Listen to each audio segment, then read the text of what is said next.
it started back in 2016, really. My progress with the first ever language that I would have learnt, my first ever second language. I think it's quite a useful story, maybe, and there are definitely things that I took away from it that I think are quite important and are quite interesting, and maybe they can help people. I don't know. When I was doing my GCSEs, really, I started learning Japanese. I must have spent about a year and a bit. It all kind of started for my art, really. I was doing a lot of speed draws. I was doing a lot of drawings for some projects, and a lot of these drawings involved basically drawing these, like, I guess, samurai and these, like, Japanese-esque kind of pictures. So to start with, I just literally finished doing this one, or editing it, which is my pen. And it ended up kind of starting as an interest in what I wondered what they were saying, really. So I'd learn characters like, the word samurai or something, and you'd be like, oh, that's what it means. And then eventually it got to the point where I started learning the writing system. So I started with hiragana, and then I learned that, and then I went to katakana, and it kept kind of progressing. Minasan konnichiwa. I documented my progress from maybe December of 2016 to right up until the end of 2017, and I have all of this footage basically that's just been sitting there on my computer for about 5 years, or was it 6 years? Yeah, a while. And it felt like a bit of a shame, really, because I think that I'd always wanted to kind of showcase these things, and they weren't really any good, but I think looking back now, they were really interesting, and they really did give some insight onto how I perceived what I was learning at the time as well, and sort of how it all fit in with my everyday life, really. Small milestone in my learning. I have just finished this textbook. Yay! I finished Genki I. This was the textbook I used. And I remember I've read loads of it, and I've got all sorts of notes and stuff that I've done with it. I would also read just various kind of things online. There's a really good website called NHK Easy News. Basically had the news just written in sort of more easy to understand Japanese for beginners, and I remember I'd just be reading that. I didn't really watch a lot of the Japanese stuff. I never really got into the anime, but I was very much just focused on just learning this language, and I wanted to learn it really well. And I had this like idea that I'd get like this point, and unfortunately, as this is the first time that I'd really properly studied a foreign language, it was very much I had unrealistic expectations, I think, and I think that's the same for most people that do this, and eventually it starts to get slow and it starts to get mundane, and you end up kind of plateauing, and it's just something that you just have to get through, and I think everyone gets to that point. Well, I know that everyone gets to that point, really. あんまりないですね。でも、ロンドンでテロとか、こういうの。I met a lot of people online. I used to go on, basically talk to just random Japanese people on Skype mostly, and I'd use that to practice my speaking, and I'd have an online tutor, and it would be probably like a native Japanese speaker, and I'd also make, say, pen pals, and I would talk as well and text in Japanese and stuff. And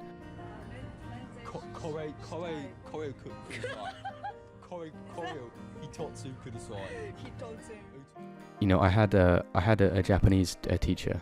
I remember I had quite a few Japanese teachers, but one of which, her name's Asahi. I'd think I'd have a class with her every week, and we'd just talk, and I'd learn new words on Skype and stuff, and it was quite useful.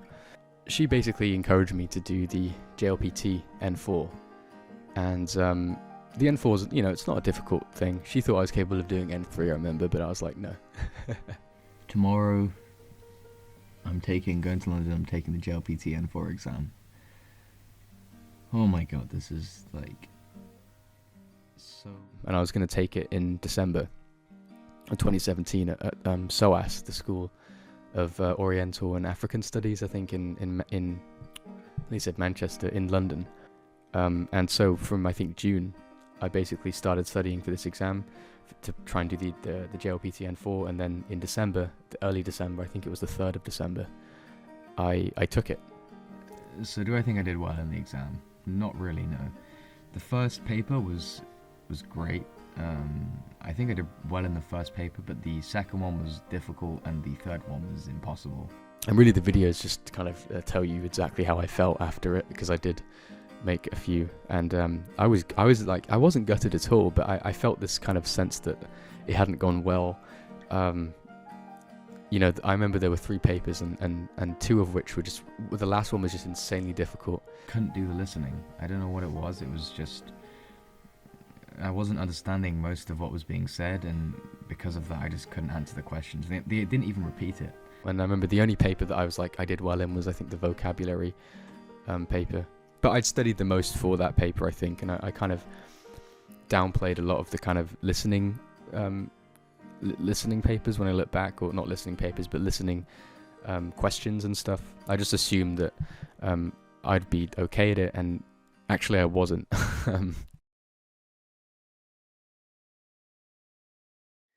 Man, it's been so long since I've done Japanese now, and it's the 29th of March 2018, and a few days ago I got my JLPT N4 language certificate thing, so I passed, which is funny. I barely passed, but I passed. And I just remember feeling so great. It was an amazing feeling. I know it's such a small thing in the grand scheme of things, but at that moment, it was just, I was just amazed, and I was just so happy that I did this myself. And it was the first time really one of the first times really that I just kind of thought to myself that this is something that I've done. I chose to do this. I stuck to it, and in the end it actually paid off, and it was just a really satisfying experience. So my teacher, Asahi, she really did help me along the way, and at the end of the day as well, we shared some hobbies, and I kind of had this really stupid idea. It wasn't really stupid really, but just, I don't know, just kind of naive idea maybe. It'd be possible to make a song, and you know, I've been playing guitar for, it must have been about 2 years into my Japanese study, and I've been playing piano for a long time, and I'd really got involved in sort of writing my own stuff and composing and stuff, and I really enjoyed that kind of music aspect of it. And luckily for me, Sahi was also a musician, so I literally remembered, I think, messaged her on Skype and was like, hey, let's do a song. Do you want to do a song? Do you want to do some kind of thing, some kind of music thing? And yeah. I'll show you the chords that I'm playing for the song. And so I had this other project, this other kind of song project that we were working on, and we'd send each other these kind of files on Dropbox and Skype and stuff to kind of do it. And it's amazing that actually something did come out of it.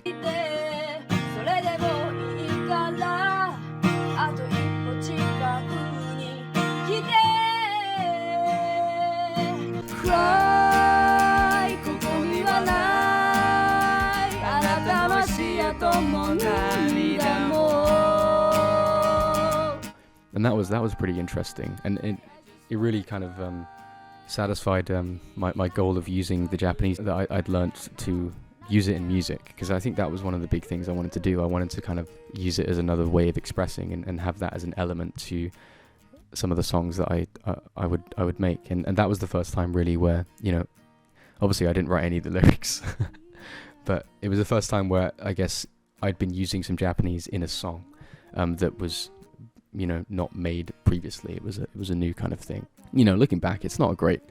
I think it is a good song still, but I think that obviously the production is pretty shit. I used Audacity. That's what I was using. I used Audacity to make that thing, and I remember just being like, yeah, Audacity's fine, it's great, but like, you know, I would not agree with that statement currently. I just didn't have any music software. I just think I just used Audacity just because it was what I'd known. So just a quick update for Japanese. Don't know what update this is, but I'll do a quick video now. Just got back into doing the flashcards. I think I had like. It's really awesome that actually, you know, this project really of me learning a second language not that I learned it very well. I mean, let's be honest here. Like, there's no way that the Japanese that I learned in a year and a half was anywhere close to being even an upper intermediate level. Like, it was such a sort of low level, but it was a level to which was elementary. It was a level to which that I could at least speak some, but we're not talking fluent. We're not talking even intermediate at this point. It's sort of just, that's the thing, you know. At the end of a year and a half of doing Japanese language, I would have been 16, so 16, 17. I could not speak much. I could speak a bit, but again, it was... And if I wanted to speak a lot, I'd speak really slowly. And I totally know now that if I continued pursuing Japanese, I'm sure my level would be definitely at a higher point. Because I study Chinese now, and I've been studying Chinese since I was 18. So that's like 4 years, almost 4 years. And obviously, I know that from my acquisition of Chinese that it would have got to a better point if I did continue doing it. I just wasn't interested. I think that's the thing. I mean, after that exam, it felt like an end point. It felt like a very appropriate end point, that it was sort of the climax, and then everything else after that point was just sort of, I was doing it either passively and slowly, and I just didn't have the motivation, really. I just lost that motivation.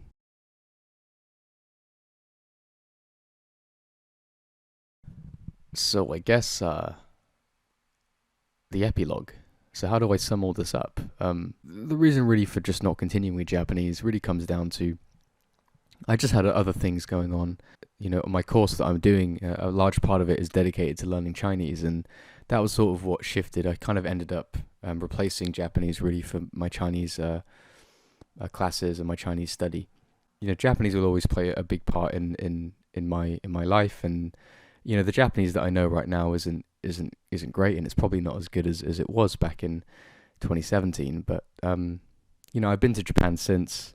About 2 years ago, I went to Japan, and you know, I was surprised with what I could do. I could sort of get around. I could order food, and I could have a few conversations and stuff. So, you know, there's obviously always room for improvement. There's always a room for me to continue studying it, but I think for now I'm pretty satisfied with where I am, and I've got other things that I'd like to do, other projects that I'd like to attend to, really.